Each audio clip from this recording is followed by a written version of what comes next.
ವಾಗ್ ಬೌದ್ಧ ವಿರೋಧಿ ರಾಜ ಶಶಾಂಕ ಮುಂತಾದವರು, ಅದು ವಂಗದೇಶದವನು ಶಶಾಂಕ ಗುಪ್ತನವನು, ಈ ವಿದ್ಯಾಪೀಠಕ್ಕೆ ತೊಂದರೆ ಕೊಡಲು ಪ್ರಯತ್ನಿಸಿದರು.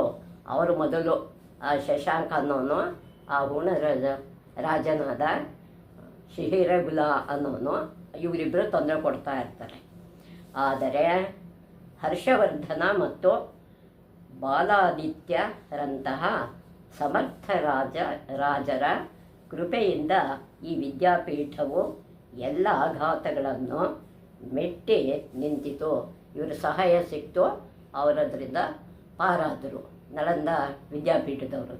ಕ್ರಿಸ್ತಶಕ 8ನೇ ಶತಮಾನದ ವೇಳೆಗೆ ನಳಂದ ಕೆಲವು ಆಚಾರ್ಯರ ಪ್ರಯತ್ನದಿಂದ ವಿಕ್ರಮಶಿಲಾ ಎಂಬ ಇನ್ನೊಂದು ವಿದ್ಯಾಪೀಠ ಪ್ರಾರಂಭವಾಯಿತು. ಕೆಲವು ಆಚಾರ್ಯರೆಲ್ಲ ಸೇರಿಕೊಂಡು ಇನ್ನೊಂದು ವಿದ್ಯಾಪೀಠವನ್ನು ಮಾಡ್ತಾರೆ, ಅದು ವಿಕ್ರಮಶಿಲಾ ಅಂತ. ಮುಂದೆ ವಿಕ್ರಮಶಿಲಾ ವಿದ್ಯಾಪೀಠವು ಶೈಕ್ಷಣಿಕ ಕ್ಷೇತ್ರದಲ್ಲಿ ನಳಂದ ಕೀರ್ತಿಯನ್ನು ಹಿಂದಕ್ಕೆ ಹಾಕಿತು. ವಿಕ್ರಮಶಿಲೆಯು ಹಂತ ಹಂತವಾಗಿ ವಿಕಾಸಗೊಂಡು ಪ್ರಸಿದ್ಧವಾಯಿತು. ಕ್ರಮಕ್ರಮವಾಗಿ ಅದು ಮುಂದಕ್ಕೆ ಹೋಯಿತು, ನಳಂದ ಹಿಂದಕ್ಕೆ ಬಿತ್ತು. ಮುಂದೆ 13ನೇ ಶತಮಾನದ ಪ್ರಾರಂಭದಲ್ಲಿ ಬಕ್ತಿಯಾರ್ ಖಿಲ್ಜಿ ಎಂಬ ಆಕ್ರಮಣಕಾರಿಯ ದಾರುಣ ಅತ್ಯಾಚಾರಕ್ಕೆ ಬಲಿಯಾಗಿ ನಳಂದದ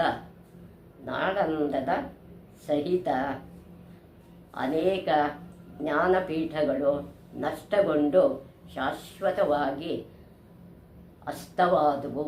ಎಲ್ಲ ಹಾಳು ಮಾಡ್ತವ್ರು. ಇವ್ರಿಗೆಲ್ಲ ತುಂಬ ಎಷ್ಟಿತ್ತು ಅವನ ಆಕ್ರಮಣದಿಂದ ನಳಂದಂತೂ ಹಾಳಾಗೋಯ್ತು.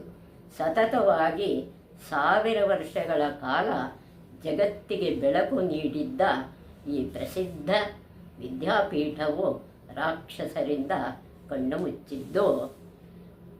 ಎಂತಹ ದುರಂತ! ಭಕ್ತಿಯಾರ್ ಖಿಲ್ಜಿಯೊಂದಿಗೆ ಬಂದವರು ಕೇವಲ 18 ಮಂದಿ. ಭಕ್ತಿಯಾರ್ ಜೊತೆ ಬಂದವರು ಕೇವಲ 18 ಜನ ಮಾತ್ರ ಬಂದರು, ಆಕ್ರಮಣಕಾರರು. ಇಲ್ಲಿದ್ದವರು 16,000 ಮಂದಿ. ಕೇವಲ ಬೆರಳೆಣಿಕೆ ಎಷ್ಟೋ ಮಂದಿ ವಿಶ್ವವಿಖ್ಯಾತ